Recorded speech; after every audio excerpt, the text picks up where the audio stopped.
Hey everyone, welcome to Reddit Readout. Today we are checking out Confession. Story 1. I was a small kid and I stole my sister Zelda keys. My older sister got a really expensive box of keys from the game Zelda.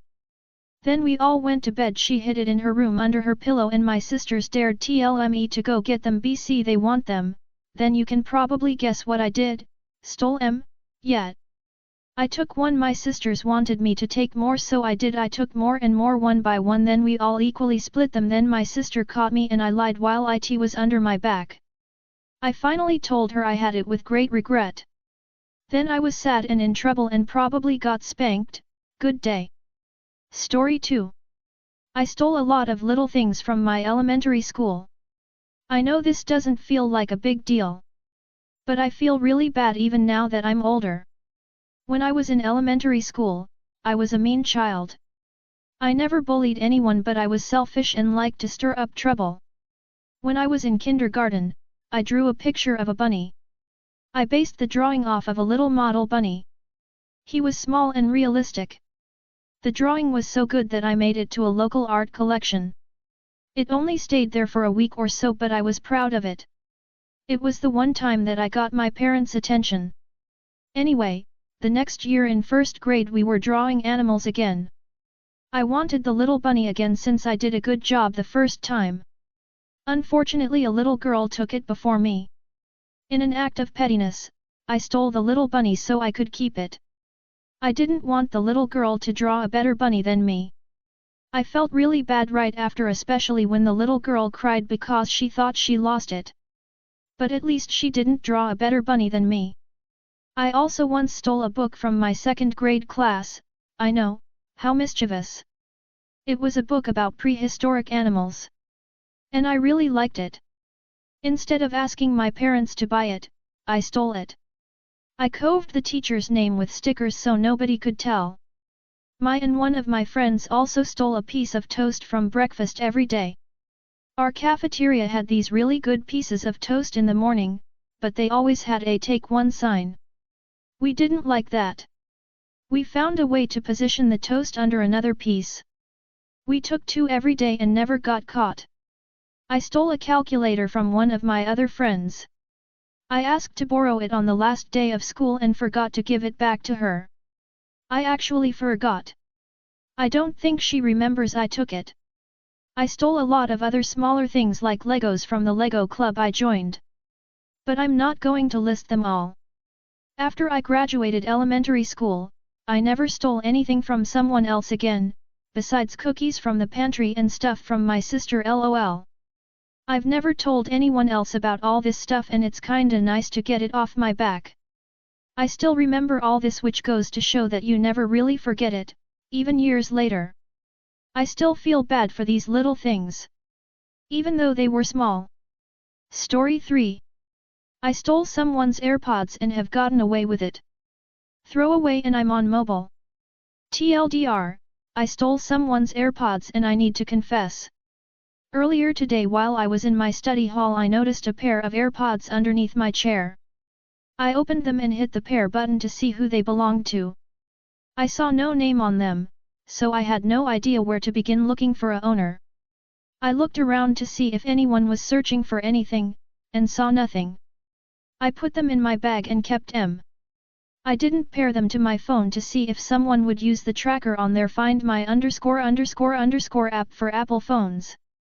No one approached me and no one has been looking for AirPods that I have seen. I don't have AirPods or earbuds of my own since someone stole mine about a month ago. These weren't mine. I wrote my name on one of those stickers you can write on and slapped that onto the earbuds, so unless someone approached me I wanted to pair them to my phone. Once I got home I still have the AirPods and am racked with guilt for stealing someone's property.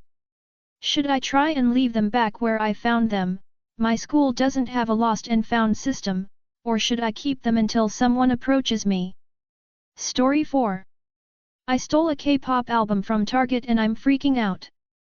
I put the album, $30, in my tote bag along with my other items and then paid for everything but the album. When I walked out the alarm sounded, although I'm not sure if it was for me, but it most likely was, and I booked it, making sure not to look back as I walked and then walked to my car. I started the engine and drove away immediately and I was shaking. Why did I do that? Now I'm sitting here still shaking and searching the web for anything and falling down a rabbit hole of anxiety. Can I go to jail for this? Can I be tracked down? Should I turn myself in? What does all of this mean? Someone please answer. Edit. I don't plan on going back to this Target again for a while, probably a couple months at least, especially since I am going back to school soon, so any Target shopping I'd have to would be 45 minutes away. Any back-to-school shopping I plan on doing is definitely going to be at Walmart or a Target in a neighboring town LMAO. Also, for those who asked, the album was Unforgiven by Le Seraphim, kind of fitting, considering the theme and lyrics of the main track. Edit number 2, whoa tbh, I wasn't actually expecting this to get any traction, but to clear some things up. Number 1, I didn't actually run when the alarms went off, I just kept walking without acknowledging anything happening behind me, which is what I meant when I said booked it, comma, which might also been dumb, but hey. Number 2, I admit I wouldn't have cared this much unless the alarm went off, but yet I'm fine, and I realized quickly after posting this that I was overreacting LMAO. But yet I'm gonna keep it up anyways, BC. Even I realize reading the post is a fucking trip and RLY funny, so yet. Story 5. I took my first ever car, which I've already sold, for a ride. I sold my first car with a heavy heart for scrap a year ago, having not used it for 2 years. I tried to save it, but was in such bad condition that it just wasn't worth the effort anymore. I have already had bought myself a better, newer one anyway. I've seen it a couple of times on Marketplace, just going around between shady people trying to sell a trash car, but I haven't heard about it for about 9 months. However, a day ago it came up in the Marketplace of the Models FB group. It was listed very close to my location. And then something strange happened in my head, and did something unexplainable. I used my local knowledge and geoguessr skills, and identified the exact street. I still had one of the spare keys for some reason. The buyer did not care at all and has said I was sure it's not gonna live longer, so I took it and drove there at 2:30 a.m., completely empty streets. Turns out the newest owner didn't sell the parts but instead revived it. I took it for a 20-minute ride. It felt better than ever. Parked it and returned home. I genuinely think I will contact the seller tomorrow and rebuy it. This is not something that I will ever tell anyone I know, as I am normally a 100% law-abiding citizen. Unlike many other car guys, I respect the rules, speed limit all the time. Most people I know would probably freak out, understandably. I can't even believe myself I did this nonsense. Most people here usually make similar confessions about girls, and here I am stealing my ex-car back. LMAO. TLDR, found my first ever car on FB Marketplace, took an old key that I still had, and took it for a short ride. Might as well rebuy it. Story 6. I slightly hit a car while making a turn. I panicked and didn't leave a note. This happened a few hours ago. I was late for work, so I wanted to drive a little faster. I needed to make a turn, but I didn't fully because there was a chance of hitting a parked car. I had to go back a little, but I thought maybe I can still make the turn and the distance is more than it seems, but it wasn't, so I slightly hit the car and left a scratch on the paint of the driver's door's paint. I panicked so much and I was late as well, so I didn't stop to leave a note. There were so many cars there and a lot of them saw the accident. One car even beeped me a couple of times, wanting to tell me what I have done. But I acted like nothing has happened and the car didn't follow me, so I just went to work. I felt so guilty. Then after an hour I went back to the scene, wanting to leave a note, but the car wasn't there. I feel horrible now. What should I do? Story 7.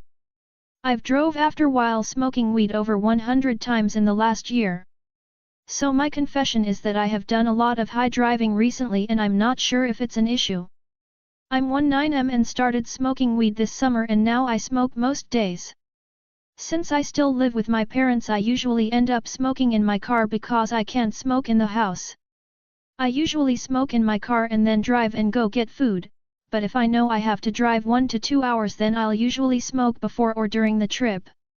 I also work full-time and sometimes, usually a few days a week, I smoke in my car and then drive home, which is about a 25-minute drive. When I'm driving high I usually don't have any issues and I'm still able to drive normally, but I'm aware that driving high can be dangerous and I do feel bad for possibly putting others in danger. Anyways, I will probably stop doing this at some point, but for now I just wanted to get it off my chest. Story 8. I've been time stealing from Amazon warehouse delivery station. Been clocking in on time when I've been over an hour late multiple times, probably stole over 10 hours so far. I think they haven't done anything yet because they're building a case. I also stole a pack of SpongeBob stickers. I found it on the floor though with no package around it. If I saw the package it was supposed to be in, then I would have put the stickers back for problem solved to fix the package. Story 9. I stole $10,000 from my mom and my grandma and got away with it. When I was a teenager, I smoked and drank a lot. I had serious depression and didn't have much care for the outside world or what happened due to my actions. I had no job and just wanted to get drunk and high all the time. One day when I ran out of stuff to drink or smoke, I didn't care how I got it and stole from my mom. It started out as just small amounts here or there, but eventually it turned into as much as I could find from anyone close to me. I stole hundreds from my grandma, and hundreds from my uncle. I didn't care about what might happen if I got caught, I just cared about what I could buy more of. I kept going back to the usual hiding spots and checking if they stashed more. I kept taking more and more as time went on, eventually taking everything there was, still not caring if anyone noticed the missing cash. One day, I was digging through my mother's stuff, looking to see what cash I can find, when I found this envelope. The envelope had several $1,000s in it. Of course, with my pattern and instinct at the time, take with no second thought. I was spending that money on alcohol and weed and food, and a new bike to ride to get all of this. I was 15 at the time, and I regret it all. It turns out that the money was for our vacation that we never got to have, unfortunately, and I ruined it all. Thankfully, of my family who knew what I was doing, they didn't get me in any serious trouble. As for the ones that didn't, it's probably better for everyone that way. Story 10. I deliberately cut my own hand just to get out of work. When I was 16 I worked in a factory that made PVC doors and windows. My job was to cut through polystyrene foam with a Stanley knife. It was to make templates for the inside of the doors. One day I was struggling with the pressure of doing my job as I worked on a production line and I had to keep up with everyone else. I lay my hand on a table and in my other hand I held the Stanley knife. I then quickly sliced my hand open, outside of hand between index finger and thumb. I was rushed to hospital by one of my supervisors. The cut didn't really hurt much because it was a clean slice with a new sharp blade. I did have 8 stitches though. I really did do something that stupid just to get out and eventually home from a bad day at work. That's all for today. Please don't forget to like and subscribe.